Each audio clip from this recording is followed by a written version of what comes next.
$100 से भी महंगा कॉइन जो डंप में भी हमेशा अच्छा परफॉर्म करता है, आज $1 से भी सस्ता हो चुका है। लगभग 95% इसका प्राइस नीचे गिरा है और ये लूना कॉइन बिल्कुल वैसे परफॉर्म किया है जैसा आईसीपी ने किया था, यानी कि $750 वाला कॉइन जो कि सभी ने बाय किया बहुत ही कॉन्फिडेंस के साथ और सबको चूना लगा के चला गया।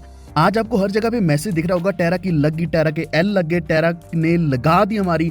तो इस तरीके के मैसेज हमारे टेलीग्राम ग्रुप के ऊपर भी आ रहे हैं, पूरी डिस्कशन चल रही है क्योंकि टेरा में हमारा बहुत बड़ा पैसा लगा हुआ है, हर किसी का लगा हुआ है। इसकी हालांकि ट्रेडिंग बाइनेंस ने भी रोकी थी क्योंकि इसमें डंप लगातार चल रहा था और इसके पीछे वही यूएसडी के साथ पैक करने का जो चक्कर चला हुआ था, उसकी वजह से टेरा में भी इतना बड़ा डंप आया और ओवरऑल क्रिप्टो मार्केट भी बहुत ज्यादा नीचे गिर चुकी है। बिटकॉइन का प्राइस एक बार फिर से $29,000 के आसपास पहुंच चुका है।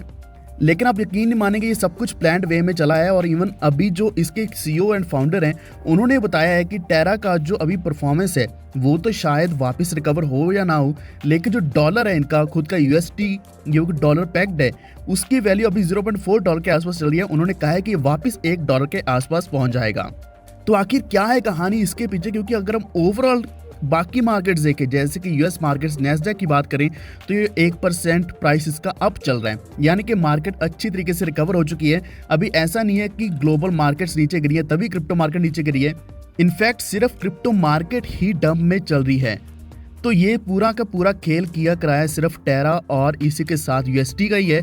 लेकिन इसमें थोड़ा बहुत ऐसा भी लग रहा है जो कि जस्टिन सन है, ट्रॉन के फाउंडर, उन्होंने इसमें कुछ ना कुछ गलत किया है क्योंकि उन्होंने खुद कहा था आज से 2 दिन पहले कि वो यूएसटी को बाय कर रहे हैं और इसी के साथ उन्होंने ये भी कहा कि वो सीक्रेट प्लान बनाने जा रहे हैं। तो क्या सीक्रेट प्लान यही है? अगर नहीं तो उनका सीक्रेट प्लान क्या था? और इसी के साथ उन्होंने ऑलरेडी ट्वीट कर दिया है कि जल्द ही ट्रॉन भी नेक्स्ट टारगेट हो सकता है, ट्रॉन में भी बहुत बड़ा डंप आ सकता है। तो अगर आपके पास भी ट्रॉन है तो आप भी थोड़ा सावधान हो जाइए क्योंकि ट्रॉन में भी यही स्थिति आ सकती है। तो आखिर ये सब क्या चल रहा है क्रिप्टो मार्केट में, आपको सब कुछ समझाने की कोशिश करूंगा। वीडियो थोड़ा सा लंबा हो सकता है, 5-7 मिनट का होगा, तो पूरा समझने की कोशिश करना। अभी से लाइक कर दो, लेकिन चैनल पर पहली बार आए तो वॉलफिट को सब्सक्राइब करके बेल आइकन दबा लीजिए। तो स्टार्टिंग हम इसी चीज से कर लेते हैं। मई 8 को I am buying UST tweet किया था जस्टिन सन ने। इसी के साथ जो डू वॉन है जो कि इसके सीईओ हैं टेरा के, उन्होंने कहा कि ऐसा भी क्या कर रहे हैं। तो जस्टिन सन ने कहा कि वो एक सीक्रेट प्लान बनाने जा रहे हैं और हो सकता है कि सीक्रेट प्लान यही हो या फिर कुछ और है। लेकिन जो डूऑन है जो कि टेरा के सीईओ हैं, उन्होंने कुछ जानकारी देने की कोशिश करी है कि ये सब क्या चल रहा है। तो पिछले 72 घंटे के अंदर लगातार डंप आ रहा था लूना में और इवन यूएसटी में।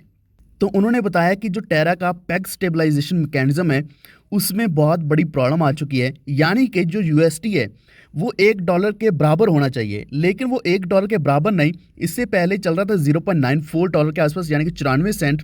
फिर ये नीचे गिरता गया और अभी ये सिर्फ 30-40 सेंट के आसपास चल रहा है। तो इन्होंने यही और भी ज़्यादा डिटेल में बताने की कोशिश करी है कि अगर इसको वापस $1 के बराबर लाना है तो इसमें कुछ बिलियंस ऑफ डॉलर्स वो डालेंगे और उन्होंने ऐसा किया भी है। लेकिन जो प्राइस स्टेबलाइजेशन मैकेनिज्म होता है, यानी कि जो अपने आप सप्लाई और डिमांड को मैनेज करते हुए यूएसडी को $1 के बराबर रखने का जो मैकेनिज्म है जो कि ऑटोमेटिक चलता है, उसने पूरे के पूरे यूएसडी को अब्सॉर्ब कर लिया। तो एक्चुअल में क्या है कि यहाँ जो ऑन चेन के ऊपर हम स्वैप करते हैं एक कॉइन को दूसरे कॉइन के बदले में, वहाँ हम स्प्रेड लगाते हैं, तो यहाँ स्प्रेड 40% तक पहुंच चुका है। तो स्प्रेड का मतलब जनरली यही होता है कि हो सकता है कि जब आप स्वैप कर रहे हो या फिर जब भी आप एक कॉइन को दूसरे कॉइन के साथ स्वैप कर रहे हो तो उस वक्त प्राइस में फ्लक्चुएशन आ सकती है। तो उस फ्लक्चुएशन को कवर करते हुए यहाँ हम स्प्रेड लगाते हैं जो जनरली 1 या 2% के आसपास होता है। मैक्सिमम हम स्लिपेज भी ज़्यादा कई बार लगा लेते हैं 10-12% की, लेकिन यहाँ जो स्प्रेड है वो 40% तक पहुँच चुका है जो कि बहुत ही बड़ा नंबर है। तो अभी इन्होंने कुछ सोल्यूशंस बताए हैं, थोड़े टेक्निकल हैं लेकिन आपको फिर भी बता देता हूँ। तो अभी अपना जो बेस पूल है उसको इंक्रीज करने जा रहे हैं 50 मिलियन से 100 मिलियन तक। जो पूल रिकवरी ब्लॉक है उसको डिक्रीज करें 36 से 18 तक। और मिंटिंग जो कैपेसिटी है उसको इंक्रीज किया जा रहा है 293 मिलियन से 1200 मिलियन तक। और माना जा रहा है कि इसी मैकेनिज्म के द्वारा यूएसटी का जो वापस से जो प्राइस है $1 के बराबर पहुंच जाएगा। इसी के साथ जो सीईओ हैं उन्होंने ये भी बताया कि यूएसटी और लूना के जितने भी होल्डर्स हैं उनके साथ बहुत बुरा इस वक्त हो रहा है, लेकिन वो जल्द ही और भी कुछ ना कुछ ऑप्शंस ढूंढेंगे ताकि उनकी जितनी भी कैपिटल, यानी कि हमारी जितनी भी कैपिटल लगे यूएसटी में या लूना में, उसको जल्द से जल्द रिकवर किया जाए।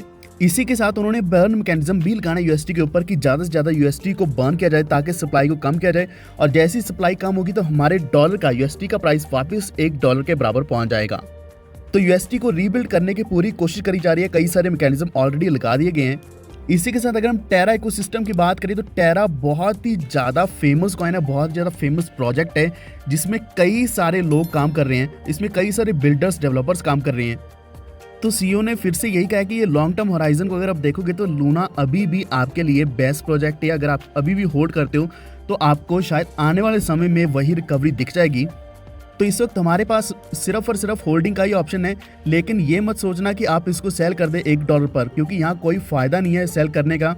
ज़ीरो नहीं होगा, ज़ीरो से ऊपर प्राइस अपने आप रिकवर होना शुरू हो जाएगा। क्योंकि अगर हम बात करें आईसीपी की तो वो भी धीरे धीरे किसी न किसी तरीके से रिकवर होता ही रहता है। इवन अगर हम बात करें XRP की यानी कि रिपल की, उसके ऊपर लॉसूट चल रहा है, लेकिन फिर भी उसका प्राइस कई बार नीचे जाके ऊपर आया है। तो क्रिप्टो मार्केट में ऐसा होता ही होता है, कोई भी कॉइन कितना ही नीचे क्यों नहीं चला जाता, अगर उसका प्रोजेक्ट स्ट्रॉन्ग है, यूज के स्ट्रॉन्ग है, टीम स्ट्रॉन्ग है, टीम एक्टिव है, तो वो अच्छे सोल्यूशन ढूंढते हुए प्राइस को वापस रिकवर कर पाएंगे।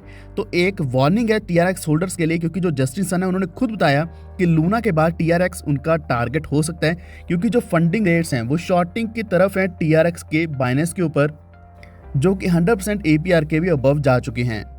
लेकिन जो ट्रॉन दाओ है उन्होंने $2 बिलियन रिजर्व रखे हैं, ताकि अगर ऐसी सिचुएशन आती है तो वो अपना जो खुद का स्टेबल कॉइन है USDT यानी कि डिसेंट्रलाइज्ड जो उनका क्रिप्टो है उसको हैंडल किसी न किसी तरीके से करेंगे। तो एक्चुअल में उनका कहने का मतलब ये है कि आप USDT के ऊपर, TRX के ऊपर भरोसा कर सकते हैं, क्योंकि इनका बैकअप प्लान अभी कुछ ना कुछ है, यानी कि ऑलरेडी ये तैयार बैठे हैं अगर ऐसी सिचुएशन आती है। लेकिन एक्चुअल में क्या है कि जो CPI इंडेक्स है यूनाइटेड स्टेट्स में वो और भी ज़्यादा हायर देन एक्सपेक्टेशंस जा रहा है, जिस कारण बिटकॉइन का प्राइस और भी ज़्यादा नीचे गिरा है। तो यहाँ कई सारे रीजंस बन चुके हैं जिस वजह से अभी क्रिप्टो मार्केट पूरी डंप में चल रही है। तो हो सकता है कि ये प्लान्ड वे में ये सब कुछ किया जा रहा हो, लेकिन हमें यहाँ सिर्फ और सिर्फ पेशेंस रखनी है और होल्ड करके रखना है। अगर आपके पास लूनास बहुत पड़े हैं तो इसी तरीके से होल्ड करें, अभी मौका मिल रहा है $1 से नीचे। मैं नहीं कहता कि अपने पूरे फंड्स लगा दो, लेकिन 40-50 लूना अभी आपको बहुत आसानी से मिल जाएंगे, 100 लूना बहुत आसानी से मिल जाएंगे, तो आप इनको लेके बाय करके रख सकते हैं। क्योंकि ये प्रोजेक्ट ऐसा नहीं कि आज के दिन खत्म हो रहा है, लेकिन ये एक्टिवली काम करता रहेगा। तो ये था मेरा सुझाव, लेकिन आपका क्या है नीचे कमेंट जरूर करना। बाकी ऑलरेडी हम डिस्कस कर रहे हैं टेलीग्राम के ग्रुप के ऊपर, वॉफिट डिस्कस हमारा एक ग्रुप है, उसके ऊपर आप आ सकते हैं, या फिर हमारे टेलीग्राम चैनल के ऊपर आ सकते हैं, वहाँ आपको अपडेट साथ के साथ मिलती रहेंगी वॉफिट ऑफिशियल। तो दोनों लिंक्स आपको डिस्क्रिप्शन में मिल जाएंगे।